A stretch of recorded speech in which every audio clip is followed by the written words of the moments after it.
the most magical time of the year, can also be a time of stress filled with unrealistic expectations and a lot of family drama. A recent poll, in fact, found that 41% of adults anticipate more holiday stress this year. That is a notable rise from last year. Psychiatrist Dr. Sue Varma is the author of Practical Optimism. I love that title. She joins us now with some tips on how to unwind during the holidays. Dr. Varma. Good title, good book. Good title, good book. All right, let's diagnose the problem first. Why are the holidays so darn stressful?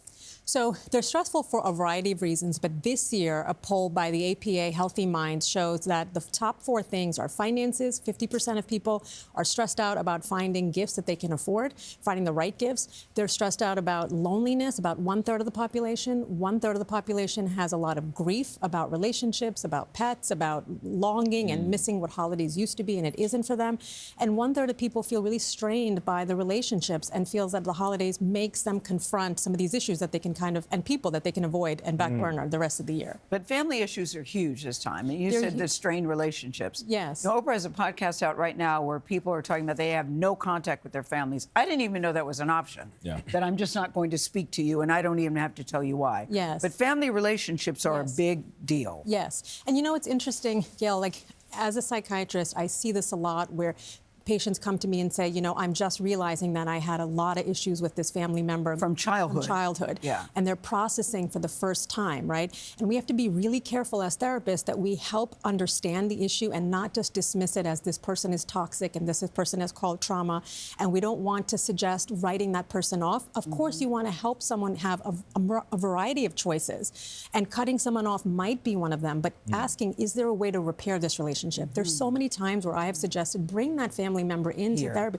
Let us do this together. People think of like couples therapy. They don't always think of the benefits of family therapy, even as adults. Adult siblings going to family therapy together, a mother and a daughter. So see as much as possible what you can do to try to work it out, to understand this person's perspective. But the hardest thing is a lot of people say, my parents are from a different generation. They're never going to own up to this. They're never going to come and talk about it. And that's the only way is to distance themselves off. But one thing I'd say when it comes to family relationships, if you want to buffer and neutralize that difficult person, invite them to the event, but invite other people and don't sit next to them.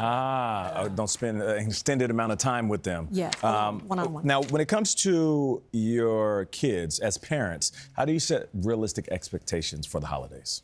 You know, I'm a big believer in experiences over gifts. I think it's so important to be able to say, listen, we have a budget. You can decide, you want a new phone this year or do you want to go on a trip with us, right? Like, and teaching them this concept that there is a finite pot that we're going to reserve to this. And think about homemade gifts as an option. And the idea of Secret Santas, right? That like one person that you're buying gifts for, not the whole family. Not the whole family. Yeah. And to be able to say, like, what would you choose? And really to give them a choice and understanding that, like, these material gifts, how many times have we given a kid a toy and within a week, a couple of days, they're on to the next thing. Yeah. But those memories travel, even if it's a local trip to a museum, even if it's like going to the Poconos, you know, like whatever equivalent, ice skating, those memories will last for you for life. Because time never comes back. That is the most important thing. As I see my kids grow up, I'm like, oh my God, I just wish I was more present. Your presence is the best gift. Your attention is the best gift you can give to somebody. Social media is also a problem because it paints this big fa la la la la. Everybody's happy. Everybody's having a Keeping great up time. with the Joneses. Yeah, that's not necessarily the case. So Yes. don't pay attention to that. It's so easy, especially the perfect curation. And I remember, Tony, you had done a segment on how nobody hosts anymore. And that was really powerful to me because the statistic that less than 5% of people are having events or hosting parties. And a big part of it is because the perfectionism of what we expect hosting should look like. So drop the perfectionism and invite people into your home. Say, we'll have a beer and an olive. I saw that Esther Perel had talked about this and I loved it. There you go. Yeah. A beer and an olive. Yeah. Keep it simple. Just one olive, all right? We love that, and I love what you said. Your presence is the best present. That's for sure, Dr. Sue Varma. Thank you.